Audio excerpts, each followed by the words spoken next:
Hi friends, welcome to Sabiya kitchen. ఈరోజు మనం ఎండ్రాయిలు కోడిగుడ్లు కూర చేసుకుందాం.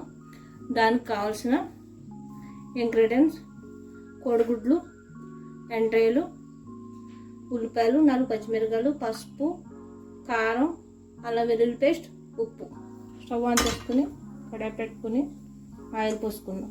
ఆయిల్ వేడెక్కాక ఈ కడిగి శుభ్రం చేసుకున్న ఎండురాయిలు బాగా ఏగాలన్నమాట. పచ్చివాసన పోయే వరకు బాగా ఎర్రగా ఏగితే మనకు కూర టేస్ట్ వస్తుంది. ఎండ్రాయిలు బాగా ఏగిపోయినాయి. ఇప్పుడు ఉల్లిపాయలు వేసుకుందాం. మనం పోసుకున్న 4 పచ్చిమిర్చి వేసుకుందాం.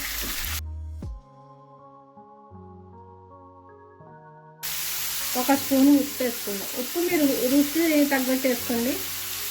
మనం ఒక 5 నిమిషాలు మూత పెట్టుకుందాం ఉల్లిపాయలు మగ్గి వరకు.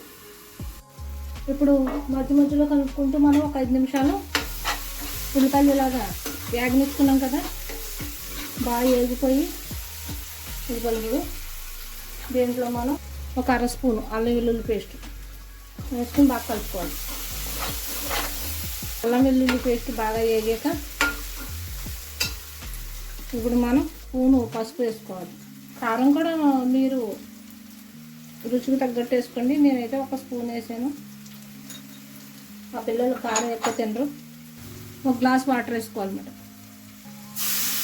ఒక 2 నిమిషాలు ఇలాగా మూత పెట్టుకుందాం. ఇప్పుడు మూత తీసుకుని ఫిగర్ అవుతుంది. ఇప్పుడు మనం గుడ్లు వేసుకుందాం. ఎప్పుడైనా చుట్టాలు వస్తారనుకోండి ఫ్రెండ్స్, సడన్గా ఏదైనా కూర ఉండాలంటే ఇలా ఈజీగా వండేసుకోవచ్చు. మనం అప్పటికప్పుడు అయిపోద్ది. చుట్టాలు వచ్చినప్పుడు వండుకోవడానికి ఈజీగా ఉంటుంది. అంతే ఫ్రెండ్స్, ఒక 5 నిమిషాలు సిమ్లో పెట్టయితే మనకు కూర రెడీ అయిపోద్ది. ఫ్రెండ్స్, ఇప్పుడు 3 లవంగాలు, ఒక చిన్న ఇలాచి, అదే యాలుక్కాయ, ఒక చిన్న ముక్క దాల్చిన చెక్క, ఈ 3 మనం వేసి దంచుకోవాలి. ఇది మనం పౌడర్ చేసుకున్నాం కదా, ఇందులో ఇది చాలా ఇంపార్టెంట్. కూరకు రుచి రావాలంటే ఈ పౌడర్ వేసుకోవాలన్నమాట. వేసుకొని కొంచెం ఇలా తిప్పుకోవాలి. అంతే ఫ్రెండ్స్, మనం కోడిగుడ్లు ఎండ్రాయిల కూర రెడీ అయిపోయింది. ఇప్పుడు స్టవ్ ఆఫ్ చేసుకుందాం. ఫ్రెండ్స్, మన కోడిగుడ్లు ఎండ్రాయిల కూర రెడీ అయిపోయింది. ఇప్పుడు ఇలాగా వచ్చిన చుట్టాలకి వేడివేడిగా ఇలా సర్వ్ చేస్తే సూపర్గా ఉందంటారు.